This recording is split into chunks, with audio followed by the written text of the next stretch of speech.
My name is Mark McCandlish, and for the better part of the last 30 years, I've been a conceptual artist, illustrator, and designer, working predominantly for the aerospace and defense industries. About 1988, I came into some information that indicated that the United States government was in possession of and operating a kind of anti-gravity technology through a system, an aircraft that was referred to as the flux liner or as the alien reproduction vehicle.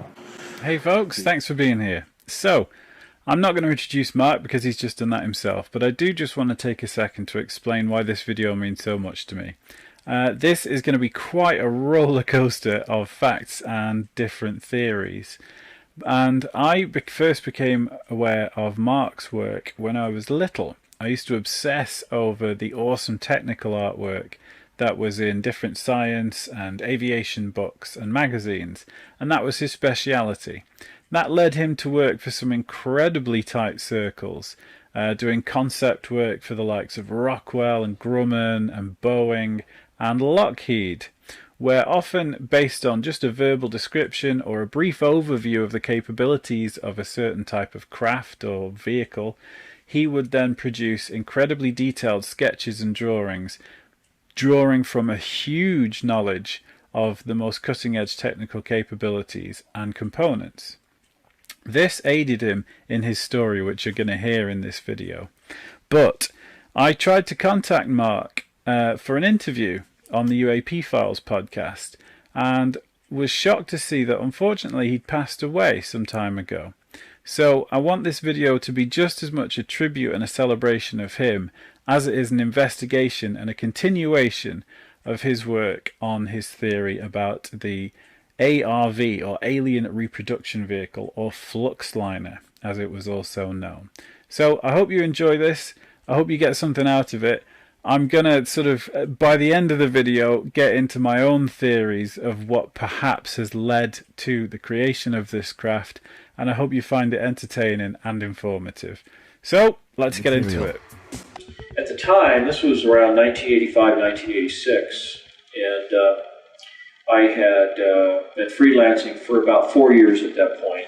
Done a lot of work for Lockheed, a lot of work for Rockwell, and a little bit of work for Boeing.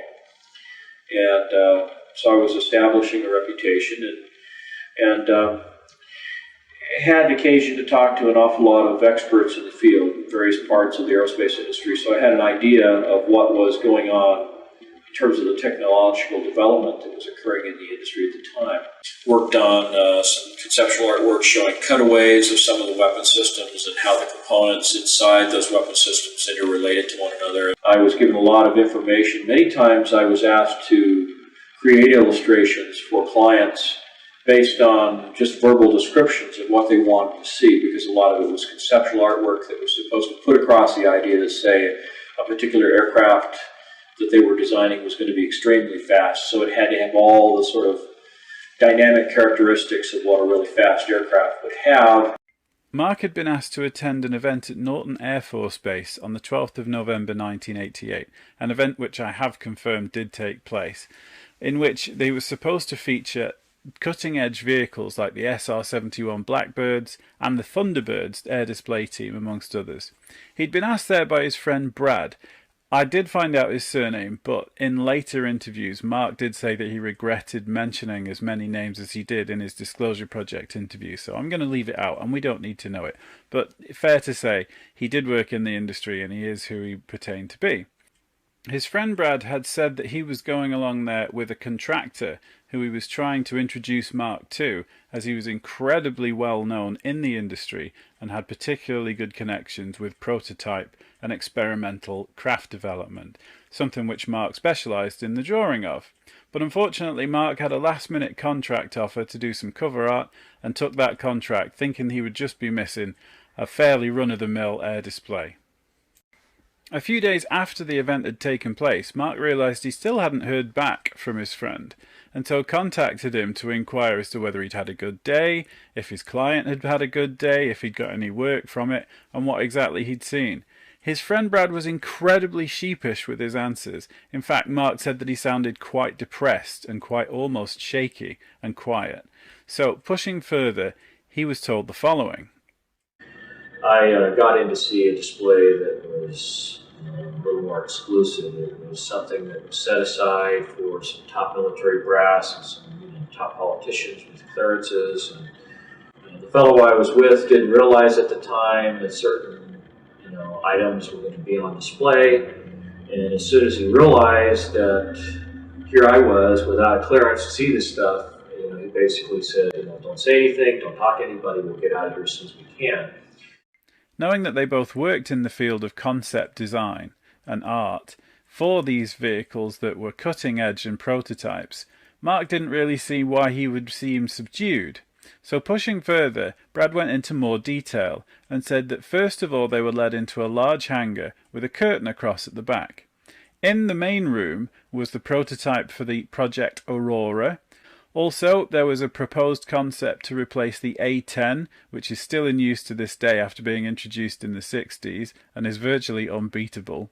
Several other vehicles were mentioned as hover concepts or ground effect craft, which have never seen the light of day. However, it was when Mark inquired even further that Brad then said he had witnessed a flying saucer. I couldn't believe my ears. I said, no, wait, did you say flying saucers? He said, yes. And I said, well, what do they look like? He says, well, they look like something from the 1950s, like a jello bowl, flat on the bottom, sloping sides, a little terrace around the middle, and then a dome on the top with all these little bubbles around the top. And a door that looked like something off of a submarine, with the little pins that go out into the frame of the door, and the big wheel that you turn to tighten it, all this kind of stuff. The smallest one was about 24 feet in diameter at the bottom end of the craft. The medium-sized vehicle was about 60 feet in diameter, and the largest was somewhere between 125 and 130 feet in diameter. I said, well, what were they doing? Were they just sitting on the floor? He says, no, they were hovering. There wasn't no landing gear, nothing holding them up, cables. It's just they were hovering. Mark's imagination was officially fired, and he started sketching immediately on the back of a notepad what Brad was describing. Knowing this wasn't enough and wanting as much detail as possible, he arranged to meet Brad on several occasions, each time focusing in on his account and getting more and more accurate with his description, and therefore improving his sketch. Brad said that there were easels set up showing some of the inner workings and the mechanisms employed.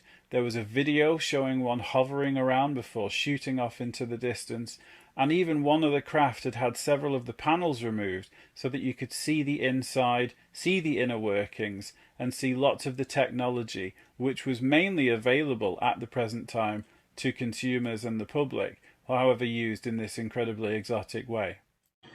I go over there and we start talking, and as he's describing this stuff, he's describing the different features that he had seen. And well, how do you know that? I mean, if you could just look at the outside of the vehicle, how do you know what the inner workings is? He says, well, they had taken some of the panels off the outside so you could see the inside of what the components looked like. And he said it was remarkably simple. There wasn't that much to it. And I said, you were able to figure out how it worked from that? He said, well, no, they had an easel next to it with a drawing, a cutaway drawing, that showed some of the internal components, how they were arranged oriented to one another. And then they had a little a TV monitor with a tape player below it that was showing this continuous loop of this thing sitting or hovering over like a dry lake bed out in the desert somewhere. And as you would watch the tape, this thing would went from a hovering position, made these three little sort of hops going to the side, and then as the camera followed it, just went straight up and disappeared outside. He just down to nothing in just a matter of a second and a half or so. And apparently this had a really, really serious impact on Brad, and he really seemed kind of stunned by what he had seen. So we got together for lunch, and I was doing all these idea sketches of what he described to me about how the components related. And I had, your stereotypical sort of lens-shaped, flying saucer like you see in, more modern movies and stuff. And he said, oh, no. It's real simple. It's flat on the bottom, sloping sides like, a section taken out of a cone. a little ledge, and then a dome on the top. And he said the dome is actually the top half of a crew compartment that's like a big ball. Pretty sure that was about 12 feet in diameter. There's a central column that goes down through the middle. There's like a flywheel thing on it that, maybe, I don't know, 6 to 9 feet in diameter. There's 4 ejection seats that are all back to back on this central column above the flywheel type thing. And he says a bunch of oxygen tanks in there. They're all around the bottom. And he said the bottom is this huge capacitor array. It's probably, I don't know, maybe 12 to 14 inches thick. It's shaved off at an angle on the edges, looked like it had been put on a big giant milling machine, and they milled off the edges at a 35-degree angle. He said there's a series of these plate capacitors. I said, well, do you think that this is functioning like the Beefril-Brown effect, like, these experiments were done back in the 60s with levitating things with, electrostatic fields and stuff? He said, well, that may be it, but he says, they told me, he said, one of the things I saw was that it was using zero-point energy, it was using scalar energy. Is that so-called empty space isn't really empty at all. It's actually full of energy. So instead of being like kind of a quiet, empty lake, it's more like the froth at the base of a waterfall or something. And this energy is basically electromagnetic in nature, and the energy density is quite high.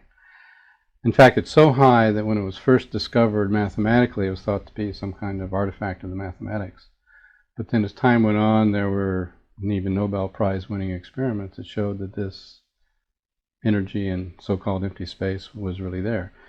0-point energy, or scalar energy, is the ability to theoretically pull the charge which surrounds all things at all times. Imagine a vehicle that didn't need a fuel source but could draw immense power just from its surroundings and the natural charge that surrounded it. Based on the theory that how a bird can stand on a power line without getting an enormous electric shock, despite the fact that there are millions of volts potentially running between its feet, as long as it's not touching something else and that charge doesn't pass through it, no harm comes to it. We are basically in that situation now, and a 0-point energy machine would be able to draw this charge by means of directing it through a series of metal plates. Now, when you bear in mind that, as Kevin Knuth has mentioned, for these UAP to move the way that they do would require the entire amount of energy in the solar system, it would seem appropriate that a device like this must be used in some form to create the power required to propel the craft. Whilst modern science does not accept the reality of 0-point energy at this time, some of the greatest scientific minds through history thought that it was not only plausible but inevitable. Nikola Tesla himself thought that by this modern time every home would have an over-unity 0-point device which would draw power directly from the Earth's limitless electromagnetic field, putting energy costs and the cost of living as a thing of the past. The topic of 0-point is a huge one in itself and is certainly worthy of its own video. There are some great videos out there, like one by Jesse Michaels, where he goes into depth of lots of the work that was done on this throughout the 20s and beyond. I have found some of the blueprints and the patent applications for some of this development that I'm going to be getting back to later in the video. But for now, if you'd like to see one dedicated to the topic of 0-point, then let me know in the comments below. I'd really appreciate it. Anyway, back to Mark and his meetings with Brad, whereupon he was really sharpening and honing in on his design of the ARV. And he just sat down, and right where we were sitting there at his table, he just kind of sketched out with an ink pen on a piece of legal-size white paper, and put some some little handwritten call-outs around the edges that described, the number of capacitor plates in each one of the little sections, that there were, they were so wide at the end, and the crew compartment was definitely about 12 feet in diameter. Just kind of put all these things down as close as he could remember to the way they existed. And so I sat down with all this information, and I just began sort of drafting it out. After a great many hours of research and reworking his design, Mark produced the following blueprint, which he considered to be just as accurate as the work that he was doing for many of the world's leading defense manufacturers. This saw the world stage during the first Disclosure project with Stephen Greer, where the world laid eyes on his design, and following this he was contacted by several witnesses. Some had had chance encounters spying it through an open hangar door. Some had seen it in action in flight. Others had worked on the interior of the craft and gave him even more detail of its propulsion systems and inner workings. This is the original, one of the original blueprints of the alien reproduction vehicle, which I produced in March of 1989. It was put together by accumulating a lot of verbal testimony from Brad and later from a number of other sources, including Ken Sellen and some other people that I talked to who had some contact or information about the vehicle.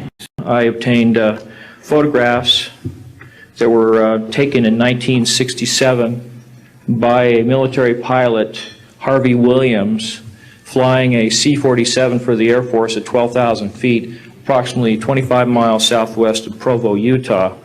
This particular vehicle matches the so-called ARV in all proportions and respects in terms of the detail of the shape of the craft. It really bore a striking resemblance to the ARV, with one possible exception, and that was that the synthetic vision system, little bubbles that accommodated the camera systems on the outside of this thing, were quite a bit larger than the ones that Brad had reported. And so when I thought back to something that Brad had said, and that was that many of the components on the ARV, like the ejection seats and the camera systems, were all off-the-shelf components. He said that the ones that he saw in 1988 looked just like the little bubbles you see hanging from the ceiling in the casinos in Las Vegas. So when I thought back to the camera systems that were available in 1966, of course they were much larger than they were in 1988, and so the larger acrylic bubbles seemed, to give some veracity to the photography as it was presented in these pictures taken by Harvey Williams. Well, the synthetic vision system that's on the AR, what they called the alien reproduction vehicle, it was also nicknamed the Flux Liner. This anti-gravity propulsion system, this flying saucer, one of three that were in this hangar at Norton Air Force Base. This synthetic vision system uses the same kind of technology as the gun slaving system that they have in the Apache helicopter, except in this case you have two cameras, and it picks any pair of the cameras in that pattern of 6 that are around the circumference, including the one on the top. Whichever pair most closely matches the orientation of the pilot's head. So if he wants to look behind him, he can pick a view in that direction. The cameras slew in pairs, and he has a little screen in front of his helmet, and it gives him an alternating view. Whilst trawling through some old videos, I found this corroborating account by Area 51 engineer Bill Uhouse, a former test pilot and later simulator manufacturer for Lockheed Martin, based at Norton Air Force Base. In his full account, he goes into great detail of how he'd made a mechanical simulator full of pistons for a flying saucer, which could operate at flat, 65 degrees and 90 degrees, although he did say that the simulator he made really struggled to make it work at 90 degrees. Have a little look at this clip, and to me it looks like these two match up really well. There weren't any windows. The only place we had any visibility at all, and it was done with cameras or video type things at that time, was in the turret section. Things because the flying disc only flies in about 3 different positions, and that is at 65 degrees, a flat horizontal, and possibly vertical. But it was very difficult to fly vertical. The avionics that we developed for that was for the 65 degrees, pitch and yaw, and flat flight. And it would be remiss of me not to mention the OG of the back engineering discussion, Bob Lazar himself. Now, Bob claims, as I'm sure you're aware, that he worked on back engineering an extraterrestrial craft. It would appear that the vehicle that Mark has described is the final product of our attempts to emulate this technology. Have a watch of this video and see if you can see any more links between the characteristics of flight and the characteristics of this simulator and Mark's design. George Knapp looks back at that 1989 interview that started a whole new conversation. Totally impossible The propulsion system is a gravity propulsion system. The power source is an antimatter reactor. This technology does not exist at all. The claim sounded like Hollywood sci-fi. Months later, when his identity was revealed, Bob Lazar said he worked at a secret facility near Groom Lake, where alien technology was being reverse engineered, that is, taken apart to figure out how it worked and whether the Pentagon could duplicate it.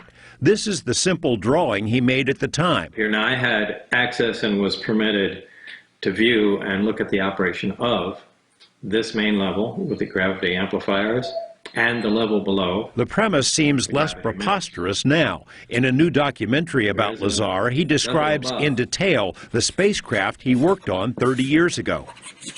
The craft that I worked on, that when it's going to travel a long distance, that is how it operates. It flies along and it puts its belly to the target and then brings all the amplifiers to power, and it shoots off in that direction. It doesn't fly as it would in science fiction movies. It flies with the belly, the bottom forward. If the description of a spacecraft tilting sounds familiar, take a look at the so-called gimbal UFO, a video released by the Pentagon in 2017. Naval pilots encountered a fleet of these unknown craft off the coast of Florida in 2015 and have since had dozens of similar encounters. When I finally did get around to making a copy of this original drawing in the form of blueprint, I sent a copy to Brad. And one of the first things that he said to me on the phone was, and he wasn't kidding when he said this. He said, Mark, he says, this drawing is about as accurate as you can get. He says, every detail, every aspect of it is right on the money. He said, it is so accurate in every way. He says, this has to be probably one of the most dangerous illustrations you've ever done in your life. And he says, and if you're smart, he says, you'll tear up the original, you'll throw it away, and you'll never talk about it again. Now, I'll be honest, when it comes to discussing Mark's passing, I struggled a little bit with what to include.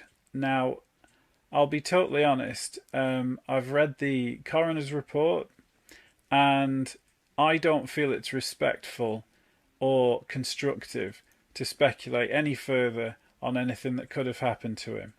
What I will say is the gentleman that produced the documentary, which I've taken a lot of these samples and prior interviews from, the day after the documentary was released, he passed away as well.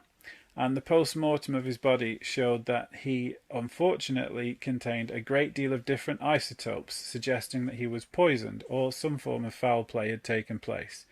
It is no secret that a lot of people that have looked into 0 point or free energy, or even the UFO phenomena itself, have met with an untimely end. But again, in this particular case, I don't feel it's respectful to Mark or his immediate family to speculate any further than that.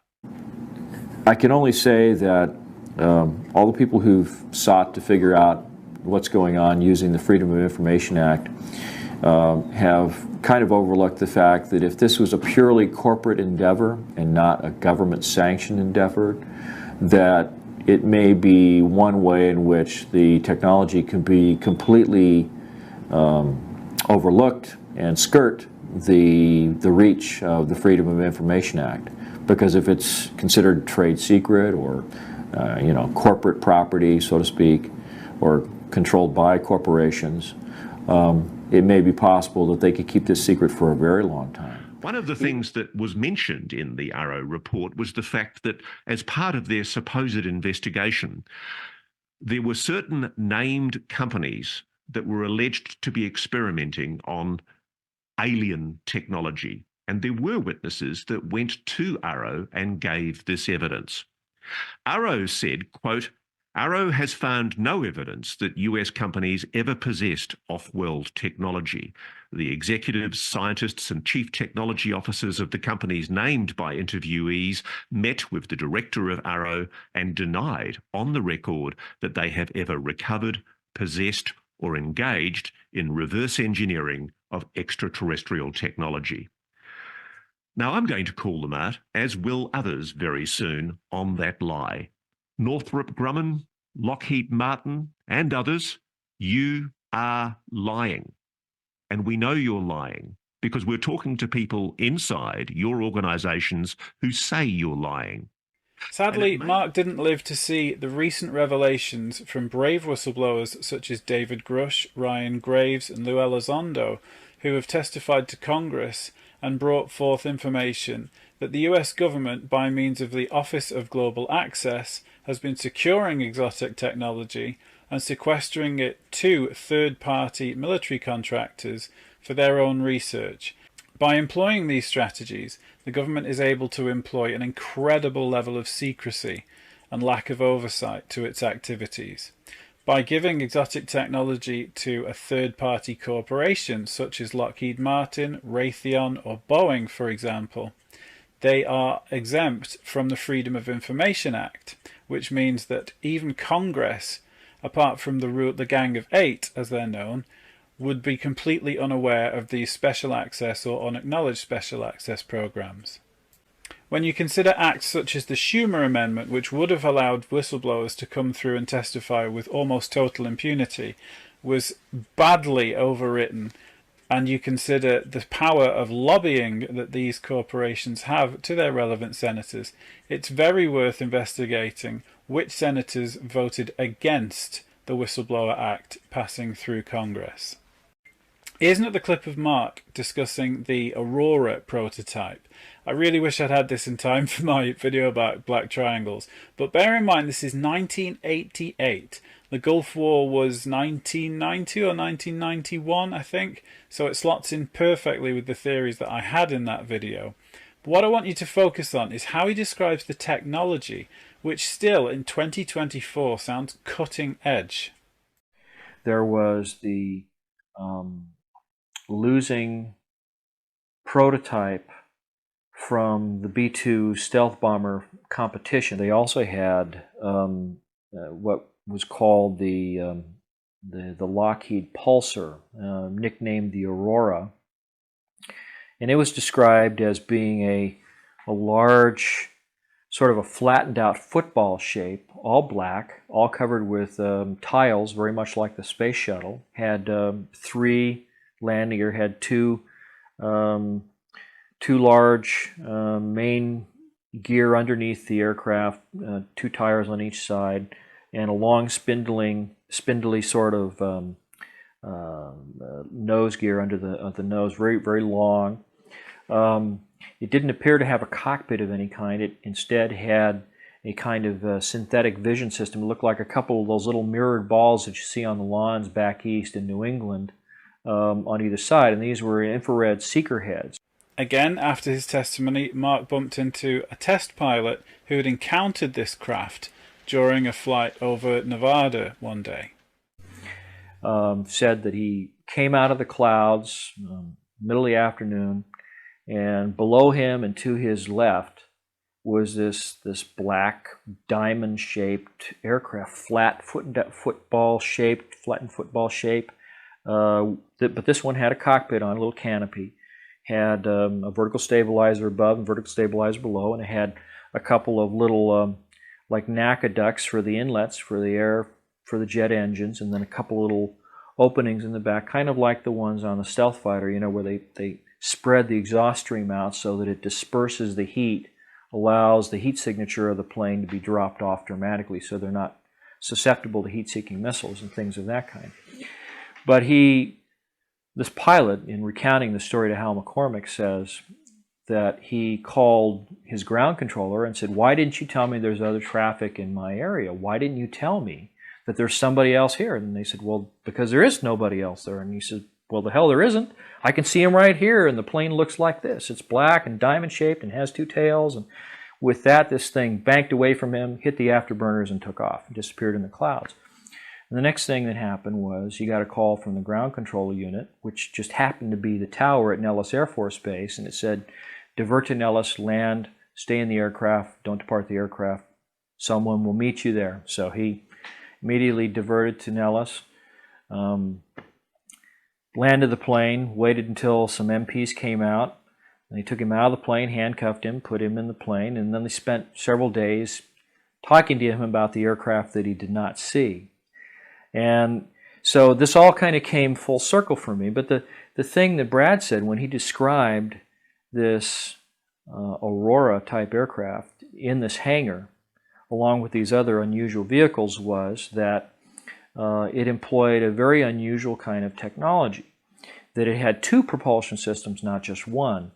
That there were engines inside the fuselage of the aircraft that had trap doors that would open up so that it could fly using these internal engines. And then when it would get up to, say, 2.5 or 3 times the speed of sound, where the air coming over the top of this aircraft is compressed and superheated and really, really hot, forming the shock wave coming off this aircraft, that they had a way of closing all of these exhaust chutes and these inlets for these I guess there were 4 engines inside the aircraft. And there was an external type of pulse detonation engine that would operate, and there was a kind of shallow ridge that ran laterally across the belly and the backbone of the aircraft at the widest part. There were no wings and no tails on this aircraft that Brad had seen in the hangar. But along this ridge were all these little tiny orifices, these little, looked like fuel injectors pointing outward into the airstream directly behind this ridge. I mean, if it flew this way, they would point towards the back. And the idea was that as a supersonic shock wave would form over the front of the aircraft, and it would separate from the surface of the aircraft right where that little ridge was, they would spray fuel into the superheated, highly compressed air, and it would explode. It would spontaneously explode. And as it did so, it would expand between the tapered afterbody of the vehicle and the shock wave that came off those ridges. So it was like an exhaust cone turned inside out, and it would pinch the back end of the vehicle and shoot it forward at speeds of something like 10 or 15,000 miles an hour. Just incredible, faster than a rifle bullet, basically. A video has surfaced online, revealing a significant advancement in Chinese hypersonic weapon development. The footage showcases a Chinese test aircraft successfully testing a hypersonic pulse detonation engine. This breakthrough marks a major leap in Chinese hypersonic missile and bomber development. China might be closer to a new type of hypersonic missile propulsion system. This type of engine operates from subsonic up to a hypersonic flight speed of roughly 5 times of speed of sound. The trail of the test aircraft closely resembles what is believed a pulse detonation engine will generate in actual test flight. A topic that I find fascinating is how many incredible scientific breakthroughs and exotic technologies have made it from theory to testing and are now in production under our very noses, and yet kept secret from the main scientific community, effectively keeping the public in the Stone Age whilst the secret military groups are playing with lasers. Now, there's a clip discussing this which I've been trying to find for days, and I just can't, so we're just going to have to take my testimony.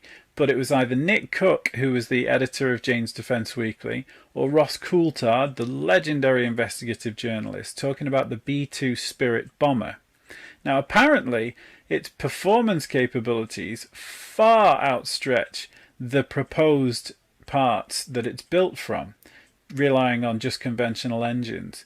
And the theory is that it uses some form of electrostatic charge. Now, it just so happens that I found this, which seems to support that theory, but it's just another example of how an ionic drive, for example, whereby the craft is charged and pulled along by essentially static electricity, is in use in a cutting-edge military prototype, whereas this is as far as the public have got with a supposed ionic flight plane.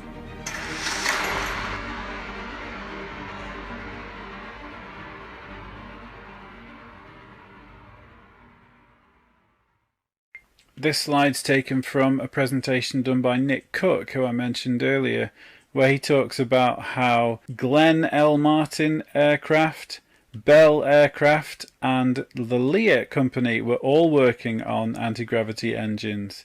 That picture is from 1956, which funnily enough ties in with some very interesting patent requests that I found.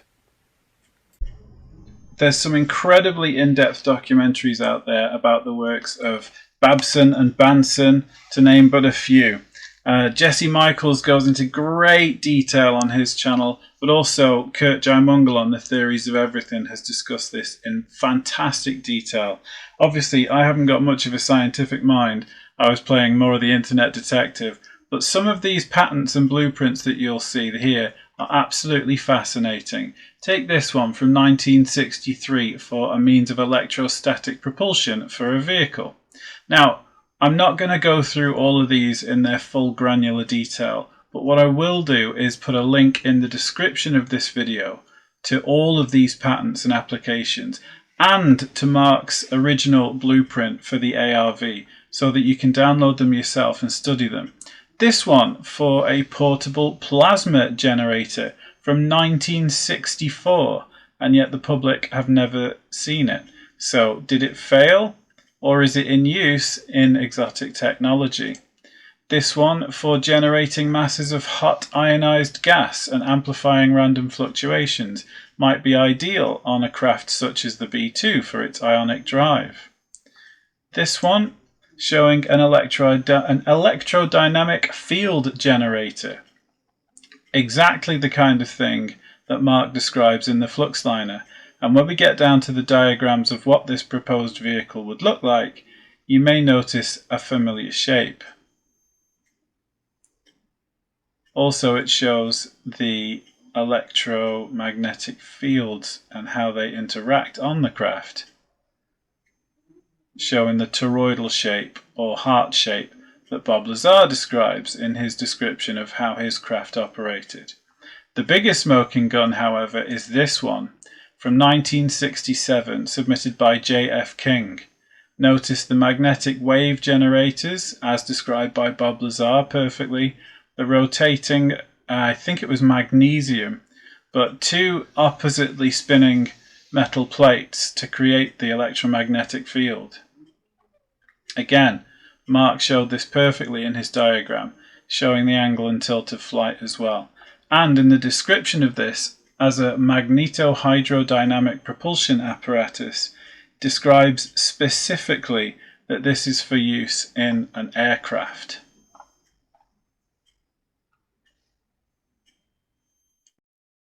Were there actually updates in physics, maybe mid-century, that were not disclosed to the public? Well, I mean, it quieted down because nobody ever got anywhere, or it quieted down because they did get somewhere and it went black. That was a small clip of Hal Puthoff and Eric Weinstein having a fantastic discussion on Jesse Michaels' channel about this entire field of obfuscation and secret black projects relating to anti-gravity, something that Mark was very, very passionate about. I feel the best way to honour Mark's legacy of incredibly courageous journalism is to continue to push for disclosure, to look behind the curtains and bring these black projects out into the light for the public to benefit from. That is exactly what he tried to do, and I hope that I live long enough to see him and his mission vindicated. So that brings us to the end of this video and tribute to Mark McCandlish, a legend in the field and a pioneer of disclosure. I hope you enjoyed it. As I said, all of the things that I've uncovered so far, the blueprints, the patent applications and whatnot, and anything else that I've referred to, will be in the description of the video. So I really recommend that you get stuck into that, get it all downloaded and have a look. Also, Mark's blueprint for the ARV is in there, and it is in glorious detail. So download it in full resolution and have a good look, and you can really appreciate the skill that the guy had. So if you enjoyed this video, I am a tiny channel, and my dream is to get to a point where I can do this more regularly, and YouTube will hopefully allow me to pay for a squeaky toy for my dog. So if you wouldn't mind hitting a like if you did like it, no pressure, or subscribe if you'd like to see more. You can also see me on the UAP Files podcast with Jimmy, regularly doing interviews of some fantastic people in this field. And there's a Discord where if you've had a sighting for yourself or just have a fascination in this field, you can join with a set of like-minded people and share stories and things like these blueprints and patents that I've been talking about in there with them. If there's any particular video topics that you've got in mind that you'd like to see me work on in the future, then drop me a comment below and I'll certainly look into it, because I find this absolutely fascinating. So thanks for being here, take it easy, and I'll see you soon.